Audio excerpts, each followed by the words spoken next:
Let's speak now to Slumezi Skosana, spokesperson for the National Student Financial Aid Scheme. A very good evening to you. So grateful for your time. So one of the complaints from the Wits SRC has to do with allocations for student accommodation. There's a cap, as I understand it, of 45,000 rand, and they say in their situation that does not work because the cheapest student residence is at around 65,000 rand. Are you able to do anything about that? The cap in terms of our policy at the moment stands. We have received some communication from the universities asking us, to engage with them in terms of how it can be, how they can be accommodated, given that historically or previously their expectation has always been around 60 towards 90.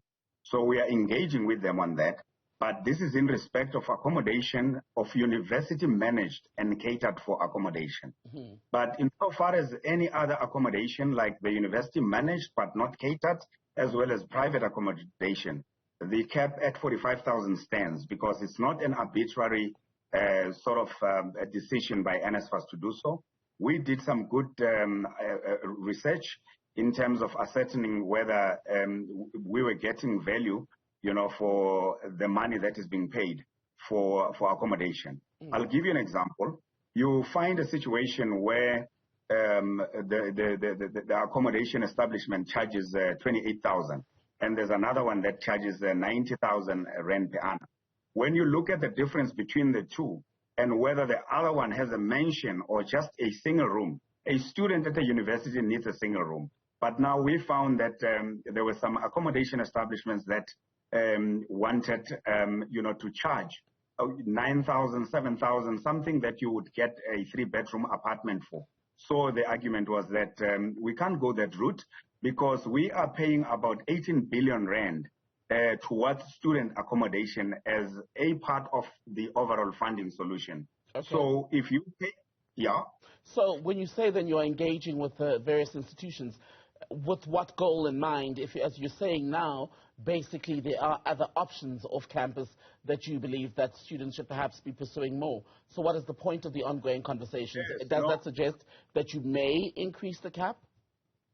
No. It does not suggest that we may increase the cap. But what we have done in trying to secure, the welfare and the well-being of the students is that we have engaged about 49 service providers who are trained and capable of accrediting accommodation service providers that we believe the NSFAS cap can actually take care of. So we will be supplying a list of all the accommodation establishments that can accommodate the 45,000 cap. So that's what we are on now. So because sorry? Is that a list that you will be sending to the Wits students specifically or all institutions countrywide?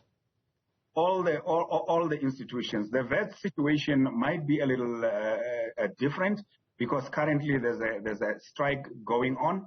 But when we went on site, we also found that there were other issues such as the unavailability of water, such as financial exclusions and so on, such as a call for allowances to be paid. But then we had to look at our records as NSFAS. We paid an upfront payment to Wits University on the 31st of January, and we will be doing so tomorrow or in the next 2 days, so that they can be able to release those allowances.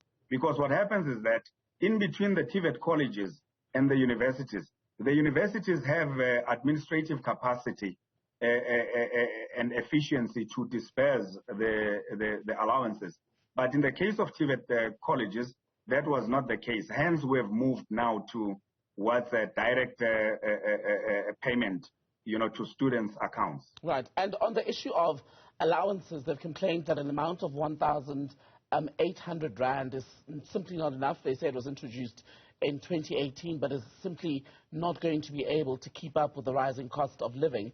Can that be raised almost immediately? It cannot be raised almost immediately because we are also using state funds. the source of funds is not bottomless. So the 16,500 for the university students and the 9,000 for the TVET colleges at the moment stands. And on the issue of accommodation, I'm going back to that because it comes up quite a bit in the Wits SRC statement. Yeah. They complain about the centralization, basically, of accommodation accreditation, which has now fallen, as they are saying, under the institutions, or it's fallen on universities to do that. Why was that change made? No, it was precisely because of that, because we picked up discrepancies in how some of these institutions were accrediting student accommodation service providers. And I think people need to understand that there's a bigger battle in that sector. For example, if I were to ask you who the owners of the accommodation establishments are, you would find that there's just one group of the society that owns, those places.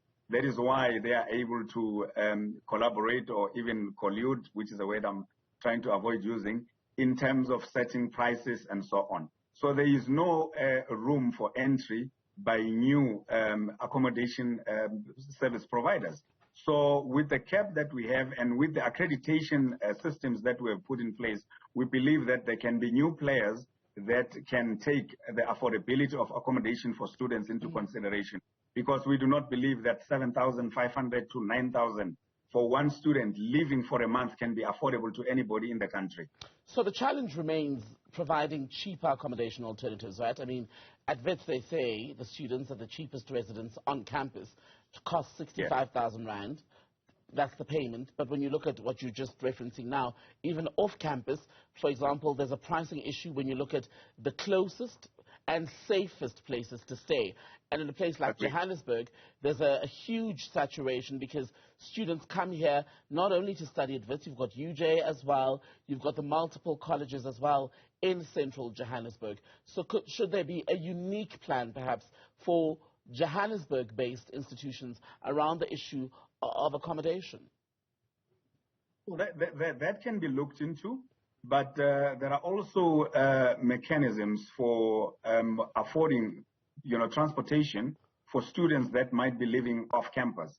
I remember during my university days, we had a residence located next to Chris Hani Hospital for Wits University. So students would be bused from that site into the city because there was pressure on the university in terms of accommodation. And because the universities do not have space, even if they had money to build residences, I think the struggle to want accommodation off campus will always be there.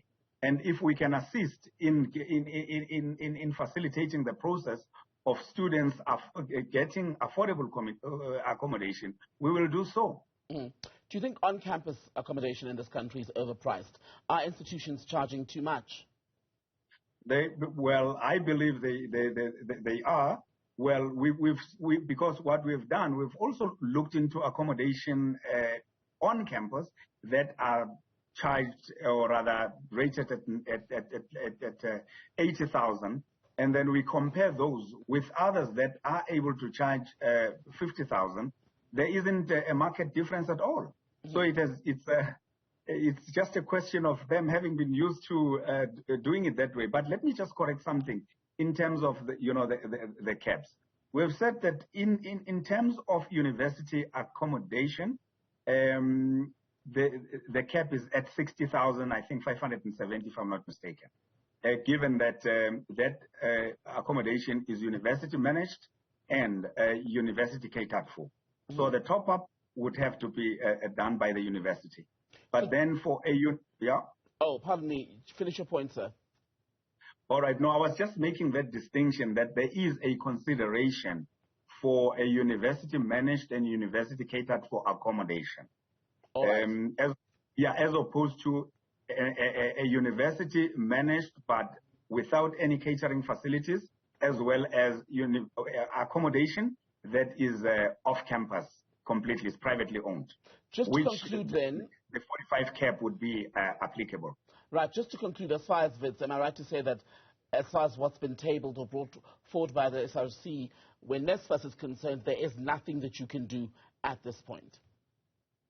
At this point, if it's in terms of the allowances, we have paid the upfront payment, and we know that Wits has got the admin capacity to disperse those allowances. So we are at peace with that one. Thank you. Mr. Slumezi Skosana, good to speak to you. Thank you very much. We're out of time now. Slumezi Skosana is the spokesperson for the National Student Financial Aid Scheme.